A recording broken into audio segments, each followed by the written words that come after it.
Good day, Professor Mel and dear classmates. Today I am going to present my book review number 3 entitled The Asynchronous Cookbook, Recipes for Engaged and Active Online Learning. So again, my name is Irvin Joed V. Biason. Now, the main material used in this book review was inspired by one of my classmates. And again, the title is The Asynchronous Cookbook, Recipes for Engaged and Active Online Learning from the Middlebury College Office of Digital Learning and Inquiry, published in 2023. So the main objective of today's book review is to determine and describe the implications of the content or the proposition of the book as far as distance education management is concerned. In the review of this book, I came across some challenges that were posed by the authors. And essentially, the authors challenge educators like me to incorporate asynchronous learning in order for us to cater to student preferences and be able to narrow barriers such as time, internet access, the long hours spent in front of the screen, contributing to virtual fatigue, and some accessibility issues with regards to some hardware and softwares. The aim of this, um, the incorporation of this asynchronous learning basically is to inspire educators through concise and specific recipes so we can interject and incorporate these strategies to make our class more varied. So there will be more engagement also on the part of the learner and at least be able to free a little bit of time for teachers and give the students more time to actually interact amongst their peers and the educational materials that we have prepared in advance for them. In the recipe, I have selected 5 of the ingredients, which in my assessment constitutes a big part of what is usually used in the Philippine setting. So I have selected chapters 3, 5, 6, 7, and 9, which are very much applicable in our context in the Philippines. And this would pertain to group and teamwork in asynchronous settings, mapping activities, games, simulation and laboratories, and presentations. So let's look at it one by one. In chapter 3, we look at the group and teamwork in asynchronous settings. According to the author, we can give asynchronous group works so that students may be able to enhance their collaboration skills as these kinds of activities facilitate communication between students to students and amongst their peers. One valuable lesson that students can actually learn from this type of asynchronous activity is that they can learn about mindfulness and kindness when interacting with other people. The longer these students will interact with their colleagues, they will learn about different personalities, and in some way, that will also help them realize to be mindful of their actions, their tone of voice, or their dealings with their colleagues because not everyone would have the same personality or the same time or the same availability, and those are things that they can work on with regards to their interpersonal relationship within the group. One thing also that's very crucial that we can impart with the use of asynchronous activities is students can learn also about what we call your positive intent.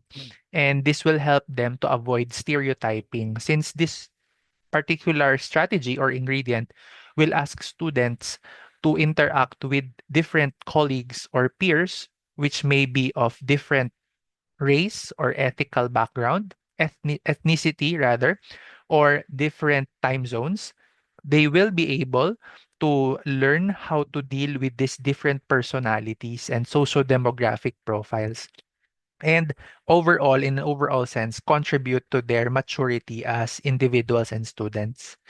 The next ingredient is about mapping activities. According to the Middlebury College Office of Digital Learning and Inquiry, mapping activities involves the visual or spatial organization of information. As educators, we can consider mapping activities as an integral part of our teaching learning activity so that students can learn how to organize information into a graphical representation. And the only thing that would challenge us educators is that when we give these kinds of mapping activities, we have to select the appropriate type of mapping activity or the appropriate type of map that we would expect our students to produce or to come up with. Of course, a big parcel or a big part of that would depend on the content or the information that they are handling.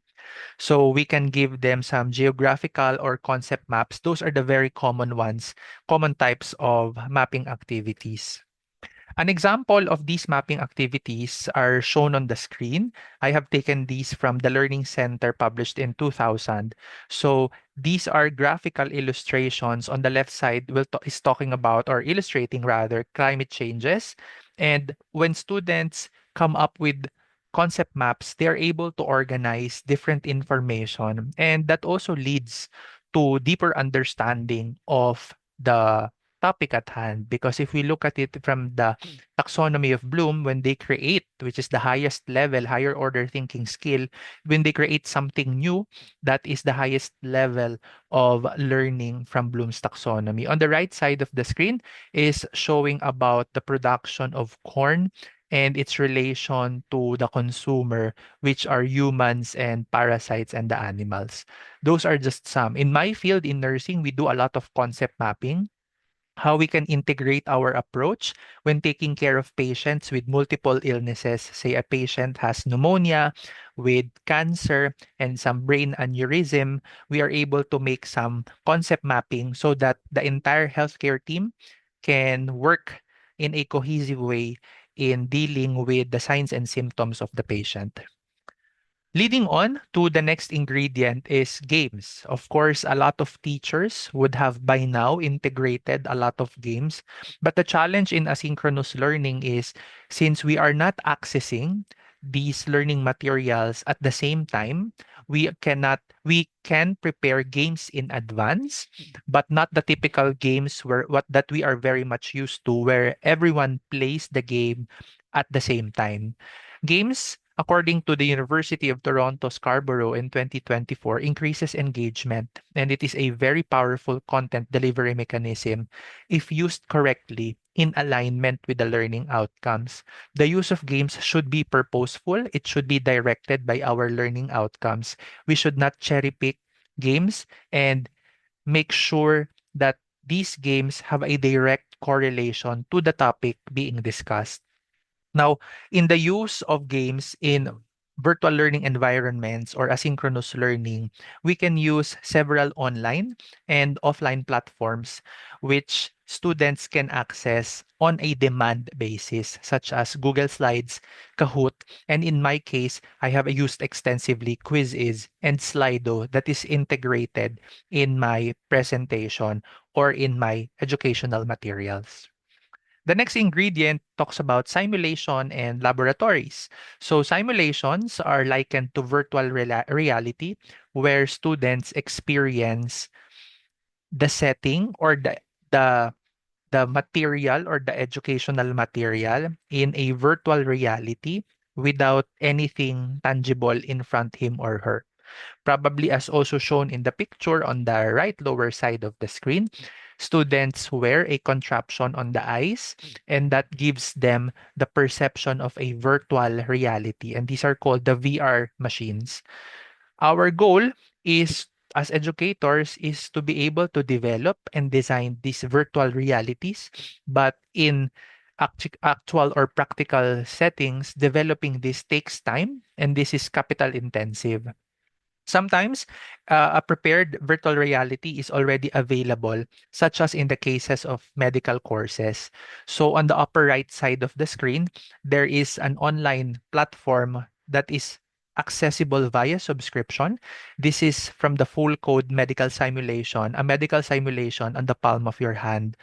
In this case, students, nurses, doctors, pharmacists, or even physical therapists, or anyone who works in the hospital setting can simulate a full code. When we say full code, it is a case of a heart attack or a cardiac arrest. So if you've seen it in the movies where doctors are rushing, doing some CPR, we already have medical simulations for that. And the benefit of medical simulation is, especially in the field of medical courses, we can learn without harming patients or an actual life. So because these are simulated realities, we can do mistakes technically at the without actually endangering the actual life of a patient. And that is the greatest benefit of VR in the medical world.